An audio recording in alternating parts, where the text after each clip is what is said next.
Alô, tudo pronto aí? Tudo tranquilo? Botou o cinto já, cara? Então vamos lá, conta comigo assim, ó. 3, 2, 1. Sextou, Brasil!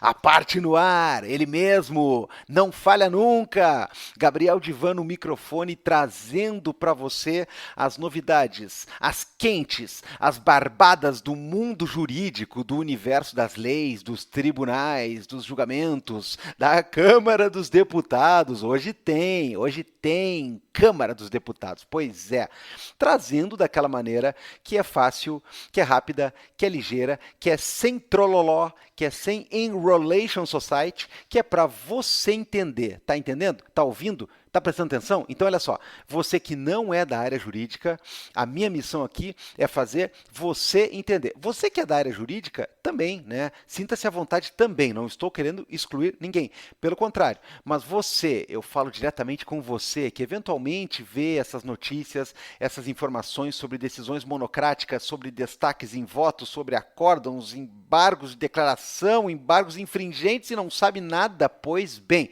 Chegou a sua hora. O Aparte é o seu momento. O Aparte é o lugar onde eu passo o recado de uma maneira que você compreende, até porque a função do Aparte é essa, é servir de um primeiro contato seu com a matéria, longe de mim tentar desestimular alguém a pesquisar e a se aprofundar mais em alguma coisa. Ao contrário, a minha alma de professor, ela fica exultante quando vocês vão atrás de mais informação, mais conhecimento, mais fonte de opinião.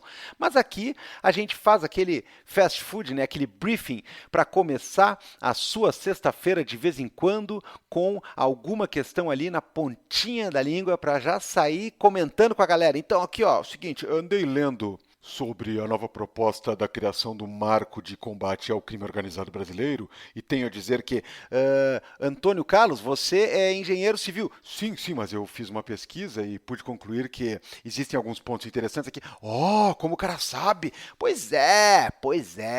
A gente não tá para brinquedo aqui, a gente tá para fortalecer a galera, né? Claro, sempre é importante lembrar. Eu acho que essa altura, a maioria das pessoas que está escutando já conhece o babado, já sabe qual é o riscado, já saca o métier. Mas vamos lá para eventualmente quem está ouvindo isso aqui por engano, para quem está ouvindo isso aqui num futuro distante e distópico, ou esperamos que melhor, para quem está ouvindo isso aqui, né, sapeando aí o colega que está ouvindo com um fone muito alto e dormiu no metrô.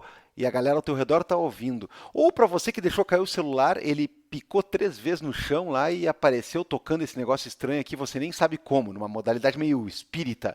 Enfim, nós somos o Vira Casacas, um dos podcasts mais escutados e mais queridos do Brasil. E além do nosso programa semanal, com convidados incríveis, impressionantes toda semana, que na terça-feira bate ponto no seu estéreo, no seu tocador de podcast, nos seus streamings, no YouTube, seja lá onde for, a gente tá lá. Bom, além desta participação semanal que a gente orgulhosamente promove desde 2017 do Nosso Senhor, a gente tem as nossas colunas que vão alternando, né? O tridente, o trio de ataque, muito melhor que o trio MSN, muito melhor que o trio BBC, é o trio FGC, né? Felipe, Gabriel e Carapanã. Então, vai ter uma sexta-feira em que Felipe Abal, o pai fundador, vai trazer para vocês as histórias que você sequer sabia que queria ouvir, mas queria. É o RT comentado, sim. Bom, vai ter uma outra sexta-feira, ou sábado, né? Porque ele dá uma cadenciada, ele faz um certo charme, mas ele é o cronista do Armagedon mais querido do Brasil. Carapanã vem com Várzea e vai incendiar o seu cérebro. E aí, na outra semana, na sexta-feira, que, né? Vamos combinar uma coisa, né? Bom, eu preciso fazer um parênteses aqui. Estamos no dia 21 de novembro do Nosso Senhor, né? O ano não acaba nunca. E aí eu pergunto a vocês, vocês já notaram que em sexta-feira de aparte, volta e meia é sexta depois de feriado, para evitar que a gente emende o feriadão na firma, é sexta dentro de feriado, é sexta onde cai feriado. É estranho isso aí, né? É estranho isso aí, né? Estão me boicotando aqui, estão impedindo o descanso do trabalhador. Então, o à parte é a terceira, é a outra coluna, é esta que você está ouvindo, onde eu venho aqui trazer para você as informações jurídicas que você talvez não sabia que queria ou talvez nem quisesse, né? Porque nos últimos tempos do Brasil é assim, né? Notícia jurídica a gente vai recebendo, mas dizer que a gente quer ou fica feliz com elas é outra coisa. É mentira que algumas a gente gosta, né? Tem algumas decisões aí que a gente gosta, mas a gente está aqui então para completar a nossa trinca e para ostentar para vocês mais essa coluna. Bora, vamos comigo? Vamos comigo? Vamos, né? Vamos porque a gente tem que falar de uma questão importante aqui. A gente tem que falar do marco legal de combate ao crime organizado. Olha o nome que inventaram para o treco. E o treco, no caso, era conhecido até início dessa semana como Lei Antifacção. Eu adoro a questão do anti, eu sou um fã declarado daquela época lá em que o então ministro da Justiça, Sérgio Moro, quem lembra, ele decide que vai elaborar o pacote anticrime. O pacote anticrime, eu adoro isso, né? Mas eu adoro mais ainda o remeleixo que foi feito no pacote anticrime, que eu vou dizer para vocês que foi ver a luz do dia dentro das leis de uma maneira muito melhor do que aquela idealizada por Sérgio Moro, que era um horror aquele texto. Mas aquele texto é passado, a gente não vai falar dele. Nós vamos falar do projeto aqui que era apelidado de antifacção. Ele é antifacção. Vocês são muito novinhas e novinhos aí. Vocês não lembram da eleição de 1989 no Brasil? Sim, eu me lembro. A eleição que elegeu Collor de Mello no segundo turno contra Luiz Inácio Lula da Silva. E aí tinha um candidato que era um marronzinho, sabe? Tinha mais de 20 candidatos, né? Era uma loucura. O programa eleitoral era uma loucura naquela época. E aí o marronzinho, ele era contra a seca. Tá entendendo, cara? O cara era contra a seca no Nordeste, sabe? É tipo, sei lá, o cara no Japão é contra o maremoto, né? A galera do futebol é contra o escanteio curto. A gente é contra esses desastres, né, essas desgraças. No caso aqui, o projeto é antifacção, né, porque ele é antifacção. Bom, brincadeiras à parte, literalmente falando, a gente tem que prestar atenção em alguns fatores aqui, porque vocês já conhecem a polêmica, vocês já sabem que isso daqui é fruto de uma questão bem chata e bem complicada, que é aquela vontadinha, aquela coceira que não tem controle do brasileiro, do legislativo brasileiro, do executivo brasileiro, de simplesmente querer elaborar urgentemente, mais rápido que o papaléguas, bip, bip, alguma suposta resposta legislativa rápida, ligeira e eficaz para uma coisa que não comporta nada muito rápido, porque não é um problema simples. O vício dos caras é esse, né? Eles precisam de uma coisa que solucione uma questão que é altamente complexa, é sempre assim, mormente quando a questão é criminal, mormente quando a questão é midiática e, bem, eu não preciso dizer que nós estamos todos aqui reunidos falando sobre a sombra do que aconteceu no Rio de Janeiro há não muito tempo atrás, no que diz respeito àquela operação que colocou numa espécie de formato de guerra o cumprimento de mandados e buscas realizadas nas favelas do Rio de Janeiro e acabou ocasionando a morte de cento e poucas pessoas. E aí eu não vou entrar aqui em discussão nenhuma sobre identidade, sobre folha corrida, capivara ou coisa parecida, porque eu acho que é bastante claro para qualquer pessoa com um pouco de bom senso que uma operação que num dia ocasiona mais de 100 mortes não é exatamente um sucesso, a despeito do que dizem algumas autoridades, principalmente essa que acabou sendo exonerada do seu cargo de secretário de segurança de um outro estado para ir lá fazer lobby no Congresso, utilizando o seu mandato parlamentar que detinha. Estou falando do senhor Guilherme Derrite, estou falando dele, que ele é do PP de São Paulo, ele estava secretário de segurança, mas ele sai do cargo e dá um pulinho de volta no antigo trampo lá, para poder cumprir a missão, né? Missão dada, né? Aquela história, é para poder cumprir a missão, então, de participar de toda essa orquestração de uma espécie de mudança no projeto que veio lá do Executivo. Vamos falar sobre isso? Vamos. Então tá. Para não perder mais tempo, a gente só relembra vocês que, sim, a tarefa de um deputado, por exemplo, é elaborar um projeto de lei para tentar submeter ele à votação e tentar submeter ele à aprovação. Mas a Câmara também aprecia, também vota, também modifica, também sugere, também derruba projetos de lei que vêm de outros órgãos, como o próprio Gabinete da Presidência da República, como, por exemplo, o Ministério da Justiça e da Segurança. E foi daí, então, que surgiu do gabinete do ministro Lewandowski o projeto de lei 5582 de 2025, então apresentado pelo ministro e trabalhado como projeto de lei antifacção. Era isso que estava no banner lá, quando, no dia 22 de outubro passado, o ministro Lewandowski deu a sua entrevista, deu a sua coletiva, falando a respeito de algumas das questões ali. Então, aumentava penas de prisão para questões de participação em organização criminosa, dava outras regulações sobre infiltração de policiais para meios investigativos, trabalhava com algumas questões relativas a esse tipo de coisa e procurava, inclusive, mostrar algum grau de políticas públicas no que diz respeito a essas questões, principalmente aquela que é muito falada e é muito comentada, e convenhamos que tem que ser, que é a do domínio territorial de tráfico e ou outras organizações similares nessas áreas conflagradas, nessas áreas que acabam sendo muito suscetíveis, não só por esse motivo, a gente sabe muito bem, mas muito suscetíveis a ações armadas, violentas e coisas do tipo. Então, essa é a história inicial. Governo encomenda para o seu ministro da Justiça e Segurança alguma medida que possa ser utilizada para entrar no game a respeito de sim, vamos discutir, sim, vamos tomar o protagonismo aqui, sim, vamos fazer alguma coisa. Por que tem se falado tanto em muito tempo de derrota para o governo? Ah, Gabriel, pelo amor de Deus, cara, se fala de derrota do governo todo dia, né? Quando um cara tira para o ímpar lá dentro da Câmara lá, ou dentro do Senado, os caras já falam em derrota para o governo. A Folha de São Paulo, tá... tudo bem, calma. Mas aqui a gente tem sim que falar em alguma coisa relativa a uma espécie de derrota do governo. Por quê?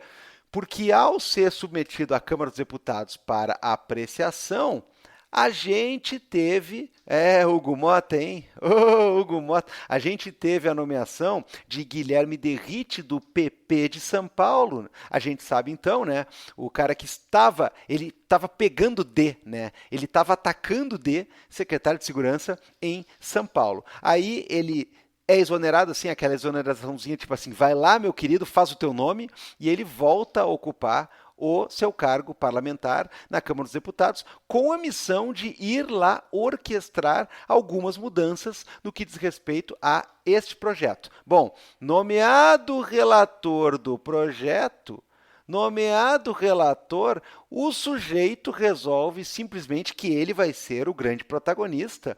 E aí ele reelabora uma versão esquisitíssima que acaba trocando pés pelas mãos e acaba simplesmente causando um rebuliço danado, porque o homem inventou uma série de pataquadas jurídicas, uma série de questões inconstitucionais que queria basicamente virar de cabeça para baixo. Ele queria vestir a calça da segurança pública brasileira no combate às organizações pela cabeça. É basicamente isso, ele queria vestir a calça pela cabeça. Então vamos recordar aqui, ó. Entre algumas das barberagens do seu Derrite na ideia de tentar desmantelar o projeto enquanto projeto do governo, enquanto projeto do Ministério da Justiça, e passar a ser o seu projeto, o projeto que ele e a sua galera, né, que a gente sabe quem é, gostariam de ver aprovado, ele simplesmente foi lá e pintou de outra cor, trocou o nome, virou tudo, mudou os móveis de lugar e nisso acabou praticando algumas coisas que vieram à tona, mesmo entre base aliada, porque acabaram dando muito o que falar no sentido negativo. Entre elas, uma até agora, olha só, uma até agora inexplicável tentativa de eliminar a possibilidade da investigação direta de competência da Polícia Federal no que diz respeito às organizações criminosas e mesmo aquilo que é constitucionalmente competência da PF, que diz respeito a infrações que tenham repercussão interestadual ou internacional, que exijam repressão uniforme e que tenham a ver com interesses bens, serviços da União, além de ser a competência nativa constitucional para lidar com a questão do tráfico de drogas, quando ele diz respeito a esses fatores e a essas condições, né? Interestadualidade, questão federativa, questão que tem a ver com fronteiras, com o tráfico de armas e com outros elementos de interesse da União Federal. Bom, o deputado, então, agora deputado, né? Enfim, Derrite, na primeira versão do seu texto, ele tinha uma questão completamente bizarra, que era o fato de que a organização criminosa, nesses moldes, ia ser combatida pelos órgãos estaduais exclusivamente e que poderia contar da ação da Polícia Federal caso houvesse uma provocação, uma solicitação nesse sentido pelo governador do estado. Ou seja, você dá um governador do estado, você dá um governo estadual, uma Secretaria de Segurança Pública do Estado, a possibilidade de mandar em quando vai ou não vai atuar a Polícia Federal, né? Bom, eu não preciso dizer que isso aí é meio bizarro. Bom, numa segunda versão, tiveram 5, né, para vocês lembrarem, numa segunda versão, a gente tinha ainda esse acionamento da Polícia Federal, mas ele poderia caber se houvesse uma solicitação fundamentada do delegado de polícia estadual ou do Ministério Público Estadual, ou por iniciativa própria, mas desde que comunicasse às autoridades estaduais. Então, olha só, primeiro ele queria que a competência constitucional da Polícia Federal fosse afastada e ela só pudesse atuar se o governador pedisse, né? Ô, Polícia Federal, tá, vou deixar vocês brincarem um pouco aqui, tá? Então agora vocês podem vir. Na segunda versão, a gente passou a ter essa coisa de, olha, o delegado do caso da Polícia Civil do Estado, ele pode meio que chamar o reforço, ele pode chamar os Vingadores, ele chama, ó, Polícia Federal, vem junto aí, cola junto. Ministério Público também, e a Polícia Federal, caso quisesse entrar, ela tinha que pedir para o governador. Eu não sei que tipo de fetiche o cara tem com a questão do governo estadual e com o controle integral do governo estadual para o combate às organizações criminosas, nem com a ingerência total do governo estadual, né, com a questão toda e o governo estadual que ele fazia parte, eu não sei. Eu sei que isso é obviamente inconstitucional, isso é absolutamente bizarro, isso não faz o menor sentido e é lógico que o cara teve essa cara de pau de propor esse negócio e isso aí naufragou rapidamente também porque ninguém aguentou. Nem quem é do lado dele bancou essa junto com o rapaz. Bom, outra coisa interessante é, ele queria equiparar organizações criminosas como, por exemplo, o Comando Vermelho, o PCC, a entidades terroristas. E aí queria fazer uma modificação para fazer inclusão de novos tipos na lei antiterrorismo, mais uma lei anti para nós aí. Pois bem, a gente tem que lembrar uma coisa rapidinha, pessoal. Terrorismo não é o mesmo que tocar o terror, tá? Eu acho que eu fui bem claro quando eu disse isso. Então, veja bem, terrorismo tem a ver com uma definição típica que está em sintonia com aquela que é dada por órgãos e documentos internacionais, que tem a ver com motivação política das práticas envolvidas e das práticas atinentes. Portanto, não adianta só chamar de terrorismo uma coisa que causa muito barulho. Não é assim que funciona. Então, esses eram alguns dos pontos polêmicos principais das versões bem infelizes da primeira modificação que o senhor deputado Guilherme Derrite causou no projeto 5582. Ele viria, nesses últimos tempos, aí, ao longo do último mês, fazer mais outras 3 modificações e esta última, a 5ª modificação, foi votada essa semana pela Câmara dos Deputados e foi aprovada. E é sobre ela que a gente vai falar. A gente vai manter alguns pontos ali polêmicos, mas a gente vai dizer que, olha, no Brasil atualmente isso é lucro, hein? A gente vai dizer que as coisas mais malucas do projeto, essas foram retiradas, essas foram afastadas. Então, o que acontece? Bom, a gente já sabe que o Derrite, basicamente, junto com o Hugo Mota, nos últimos dias ficaram trancados num bunker lá, fazendo versões e mais versões bizarras da mesma lei, do mesmo documento legislativo, mas a gente pode sim dizer que eles acabaram roubando o protagonismo que era do ministro Lewandowski, era do governo federal. Por isso que tem uma bronca muito grande, né? A gente vai ver que nas votações ali, deputados da bancada governista, principalmente do PT e do PSOL, foram bastante contrários à aprovação, mas acabou rolando essa aprovação. A gente acabou tendo 370 votos a favor e 110 votos contrários. Foi uma margem bem grande, uma margem interessante aqui em favor do projeto de lei. E vamos falar um pouquinho sobre ele então. Tá.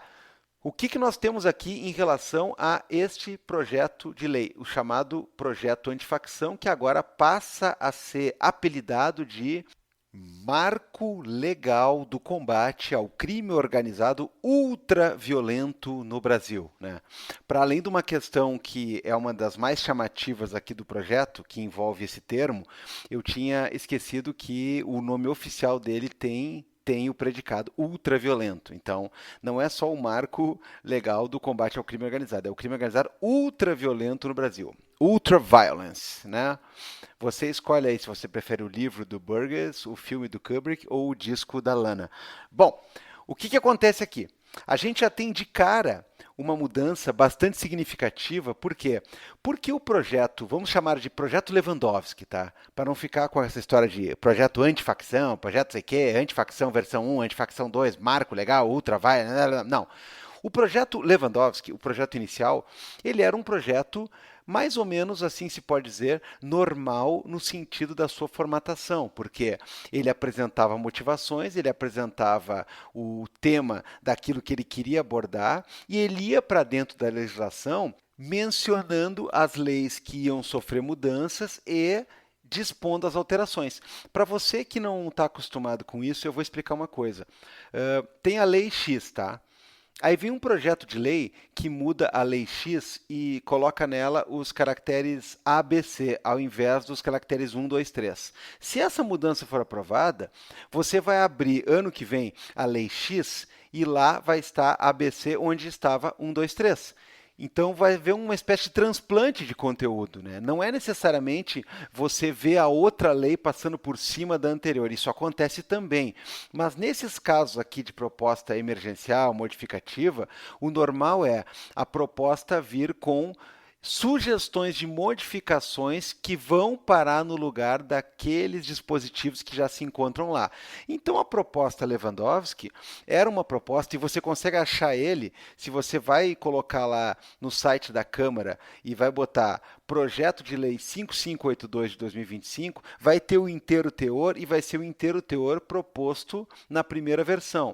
Agora você vai dar uma procuradinha um pouco mais lá na tramitação e você vai ver o substitutivo ao Projeto de Lei 5582. Esse, por exemplo, já está assinado por Guilherme Derrite. O outro estava assinado pelo gabinete do ministro Lewandowski.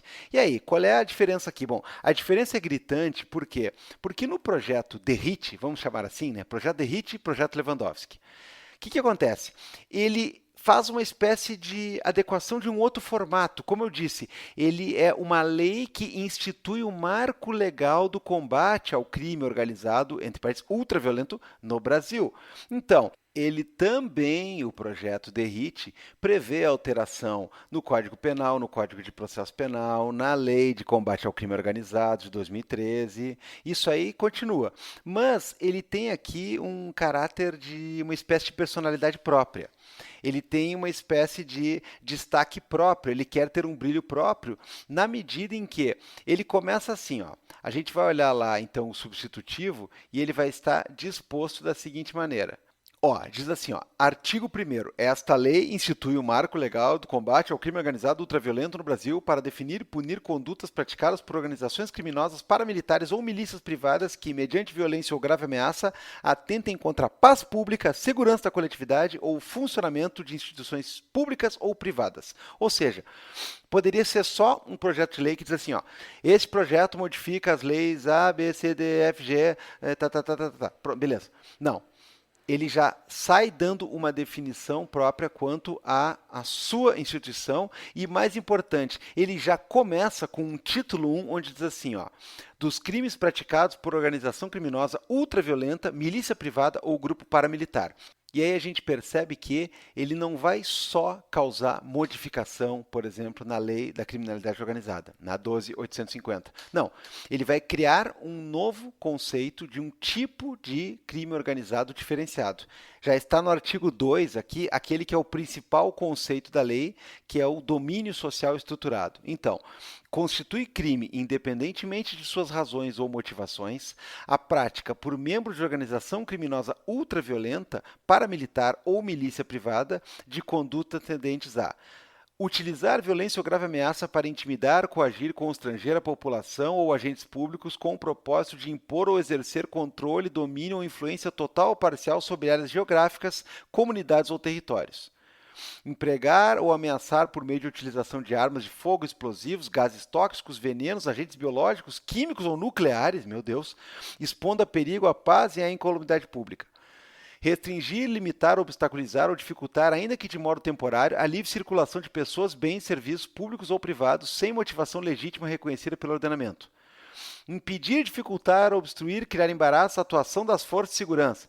Impor, mediante violência ou grave ameaça, qualquer tipo de controle social para exercício de atividade econômica, comercial, serviço público ou comunitário. Usar explosivos, armas de fogo e equipamentos para a prática de crimes contra instituições financeiras de qualquer natureza, bases de valores ou carros fortes. Promover ataques com violência ou grave ameaça a instituições prisionais. Apoderar-se ilicitamente, danificar, depredar, incendiar, destruir, saquear, explodir ou inutilizar, total ou parcialmente, meio de transporte. Apoderar-se ilicitamente ou sabotar aeronave, expondo a perigo a vida ou integridade física de uma ou mais pessoas. Apoderar-se, sabotar e inutilizar parcialmente o funcionamento, ainda que de modo temporário, de portos, aeroportos, estações e linhas férreas ou rodoviárias, hospitais, casas de saúde, escola, estádio esportivo, instalação pública. Bom, a lista segue grande. Interromper, danificar, perturbar ou dificultar o estabelecimento ou o restabelecimento de bancos de dados públicos, bem como serviço informático. Pena, olha para cá, reclusão de 20 a 40 anos, sem prejuízo das sanções correspondentes à ameaça, à violência ou a de outros crimes previstos na legislação penal. Então, o que acontece aqui, pessoal? Na lei do crime organizado, na lei comum, digamos assim, você tem os crimes que você pode praticar sendo membro de organização criminosa e você tem o crime de ser membro de organização criminosa, que se soma no pacote, né? Entendeu?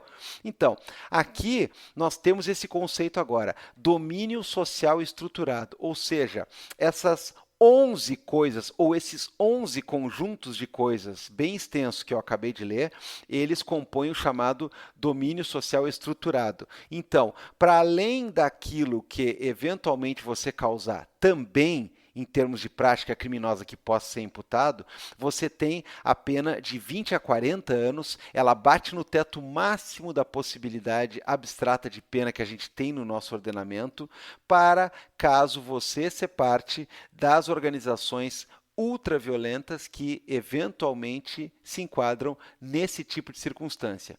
Isso aqui é quase que uma questão de oferta literal de enquadramento para aquela série de casos que a gente sabe que são frequentes, né? Principalmente no domínio de território. Eu acho que o nome ele tem muito a ver com isso. Ele não vai falar só de território e de parcela de cidade, bairro, favela, né? Alguma questão de perímetro geográfico, mas ele vai falar de domínio social e é mais ou menos para substituir a malfadada, a incorreta noção anterior que o Derrite queria emplacar de terrorismo. Então, aqui tu criou uma espécie de outro nome para o que seria um terrorismo doméstico e você vai fazer dele um crime em si.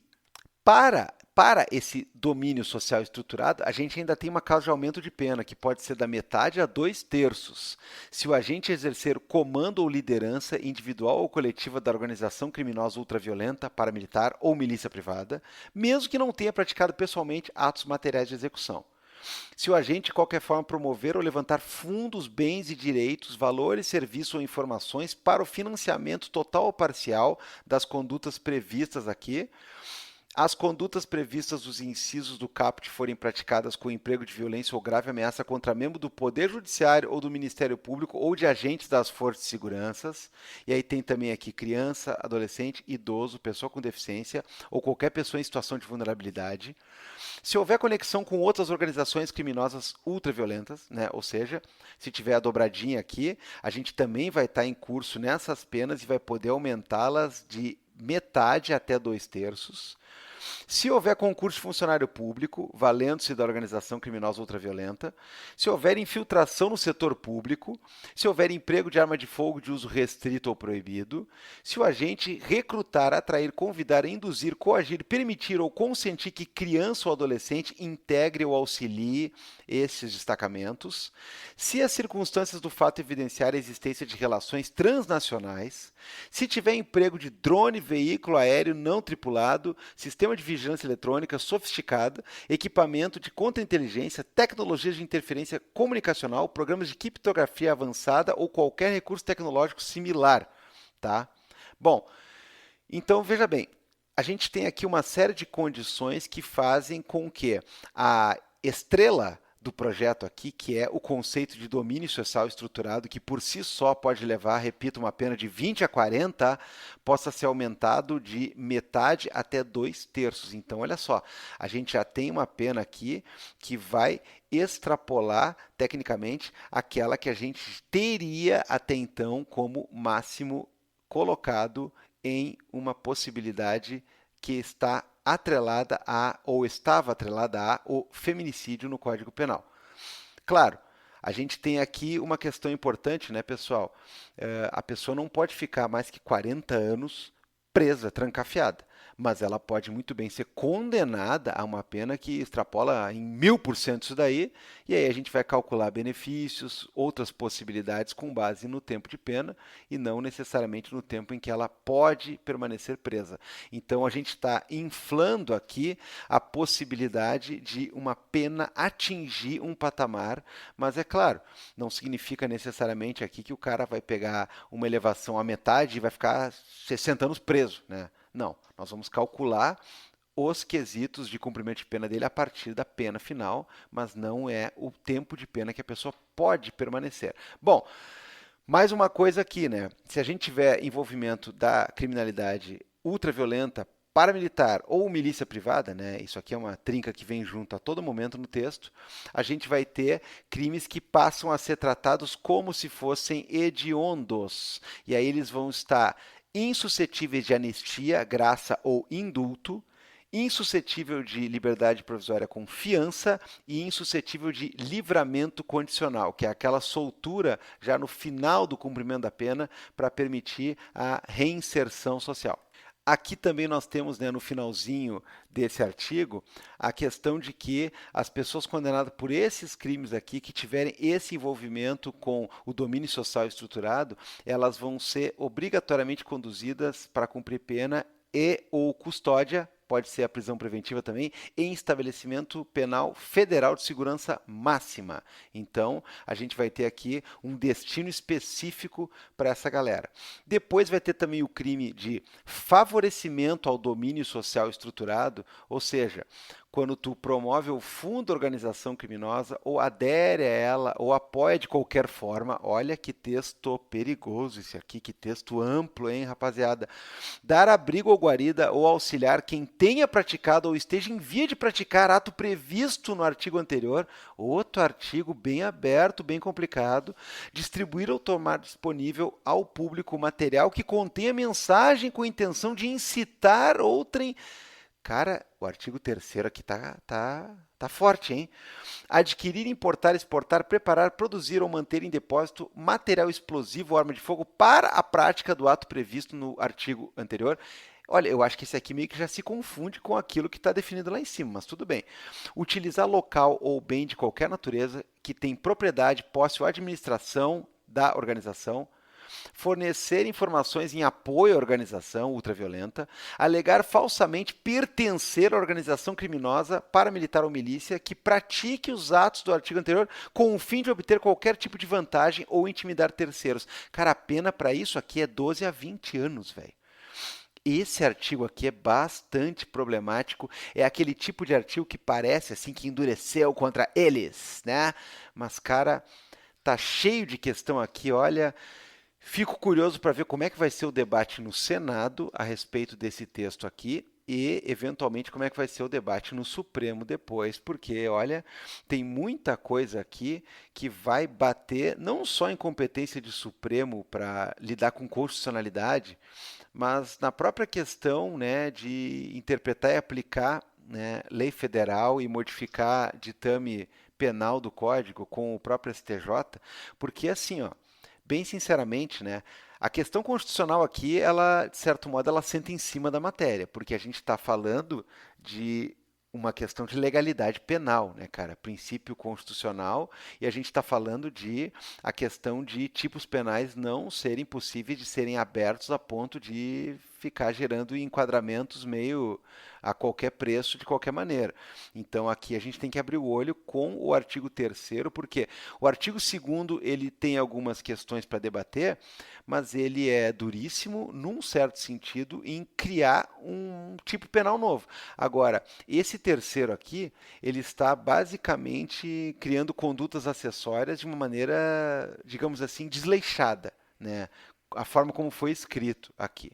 Bom, a gente vai ter consideração de crimes hediondos, já falei, e nós vamos ter depois normas processuais e operacionais. Então está dizendo aqui em quanto tempo tem que acabar o inquérito, né? 30 dias ou 90 quando o acusado estiver solto para esses crimes aqui, coisas que já têm alguma precedência na nossa legislação. A gente vai falar também de criação de forças-tarefa e compatibilização entre órgãos de segurança que combatem esse tipo de organização, cooperação entre Estado e Distrito Federal e tudo mais.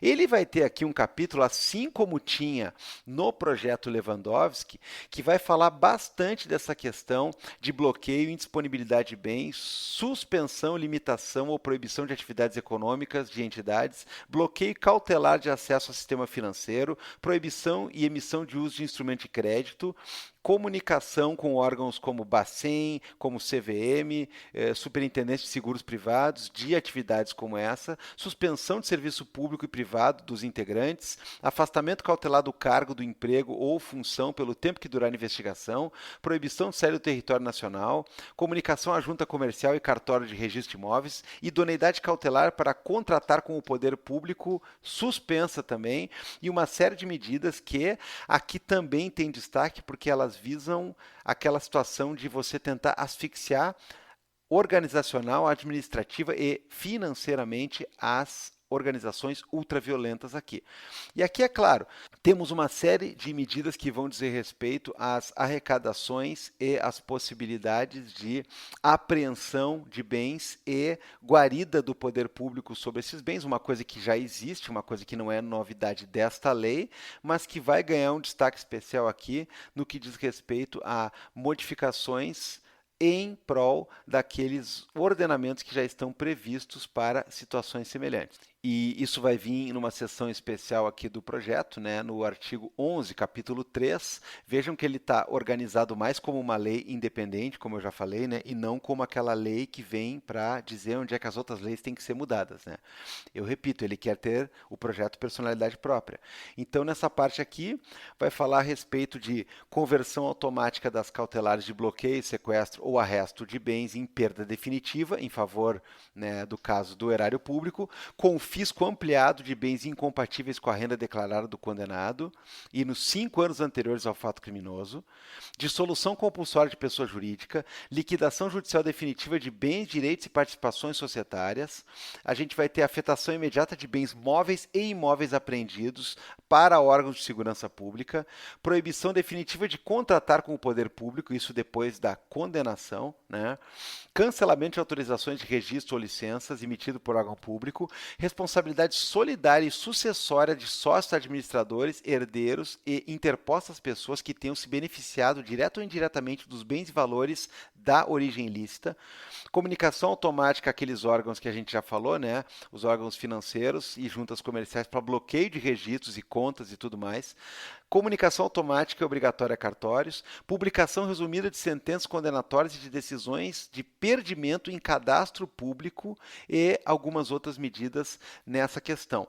Tem até um capítulo aqui para a ação civil quanto ao perdimento de bens, né? Naquele caso da gente poder arrecadar bens, por exemplo, veículos e outros tipos de valores que tiverem relação com a atividade criminosa e não tiverem origem lícita comprovada, né? Como eu disse, esse capítulo aqui é bem extenso porque é uma das preocupações declaradas do deputado Derrite, essa questão de propagandear a ideia de que nós estamos estrangulando, né, a seiva vital, a grana da organização, os bens e tudo mais. Bom, vai ter um capítulo aqui que vai criar o Banco Nacional e bancos estaduais de organizações criminosas ultraviolentas, paramilitares ou milícias. Vai chegar ao final dessa parte, eu vou cansar de falar essas coisas aqui, né?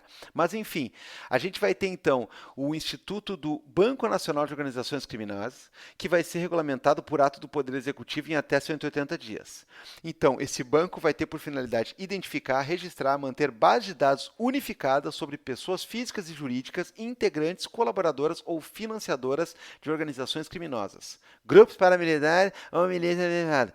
Já falei, vou cansar, né? Mas enfim.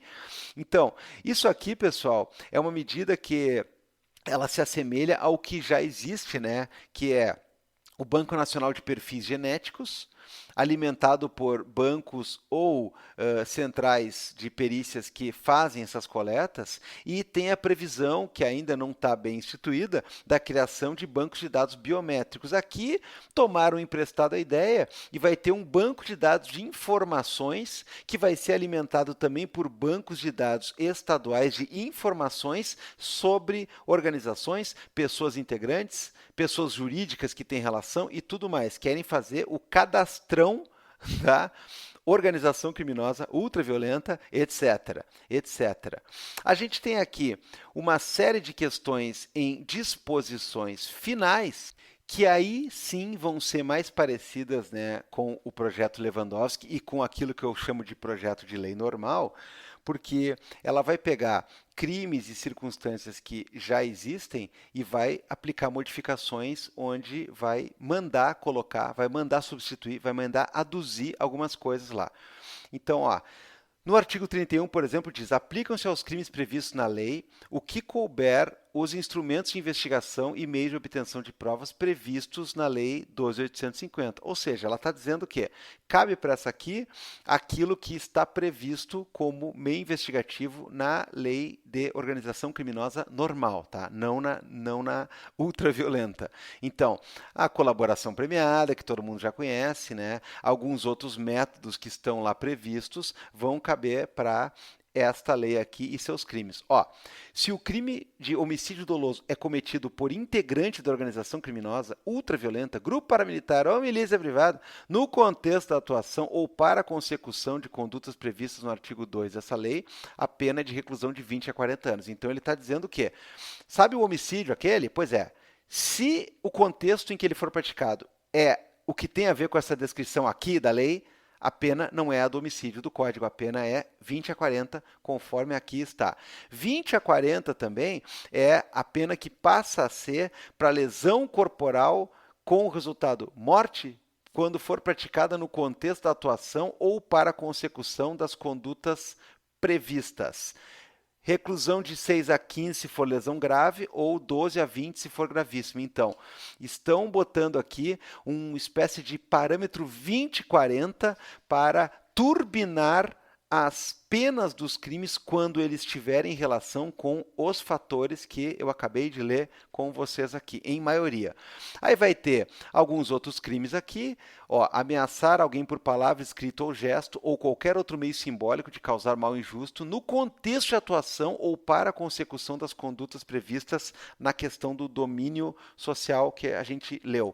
1 a 3 anos. Então, a ameaça que já existe prevista no Código, ela passa também a ser turbinada quando tiver nesse contexto aqui.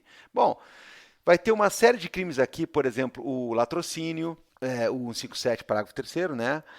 Vai ter uma nova disciplina para a extorsão mediante sequestro, quando o crime é cometido por integrante de organização criminosa ultraviolenta, grupo paramilitar ou milícia privada, no contexto da atuação ou para a consecução das condutas previstas na questão do domínio social desta lei. A pena de reclusão é de 10 a 18 anos e multa. Se dura mais de 24 horas e se o sequestrado é menor de 18 anos ou maior de 60 anos, a pena é de 15 a 25 anos e se resulta em morte, a pena é 20 a 40. O 20 a 40 é o mantra do Derrite, né? Aqui, ó, tem uma coisa só que era também do projeto original e a gente não vai botar a culpa no Derrite quanto a isso, era do projeto original e está aqui também. Olha só, na Lei de Execução Penal, na 7210 de 84, fica incluído o artigo 41A. Os encontros realizados no parlatório ou por meio virtual entre presos provisórios ou condenados vinculados a organizações criminosas, adivinhe, ultraviolentas, paramilitares ou milícias privadas, e seus visitantes poderão ser monitorados por meio de captação audiovisual e gravação. Ó, e aí tem o 41B.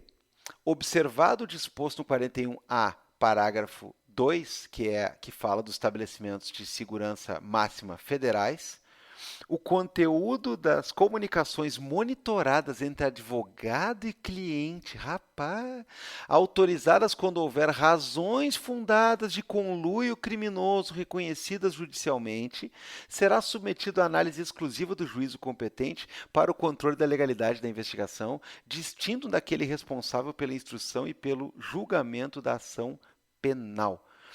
Os gravações ou registros que não interessarem à prova deverão ser inutilizados. Nananana. Cara, isso aqui é complicado. Não que não possa haver conluio e não que o advogado que é suspeito também de coautoria ou de participação nos crimes já não possa ser investigado e tudo mais. Agora, dizer que quando houver fundadas razões, a gente pode monitorar a conversa advogado-cliente, olha, isso aqui pode dar um rolo, cara. Pode dar um rolo, eu não sei. Fico bastante cabreiro com esse negócio. Vai ter uma série de outras modificações aqui, né, que vocês podem consultar.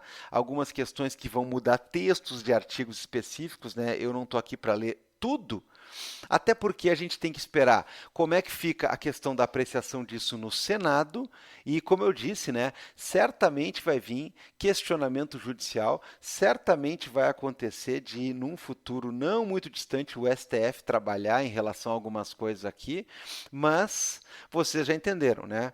O deputado Derrite e a sua base basicamente surrupiaram, né? Assaltaram o trem pagador, né? Assaltaram a diligência, a carruagem do projeto que vinha sendo proposto, da maneira que vinha sendo conduzido pelo Ministério da Justiça e transformaram numa coisa bem diferente aqui. Vamos monitorar, porque eu acho que nos próximos dias vai se falar bastante dessas questões como o domínio social estruturado, o favorecimento ao domínio social estruturado, coisas que vão dar um plus e bota plus nisso, na possibilidade de incrementar as punições e certamente são os highlights aqui junto com o nome, né, que vocês não esqueceram, né?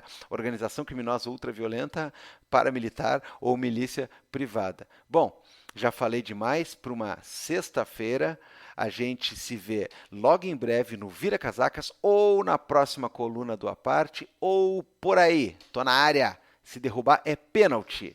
Considere apoiar o Vira Casacas. Vá lá em apoia.se/viracasacas, orelo.cc, cadastrado lá, ou Pix recorrente para viracasacaspodcast@gmail.com. R$5 mensais já garantem um bom trabalho aqui, uma boa remuneração para as pessoas que estão conosco e garante que os programas que você gosta de ouvir sigam disponíveis grátis de vento em popa, mais ou menos que nem esse aqui, onde eu já falei demais e, portanto, eu só vou dizer beijo, tchau.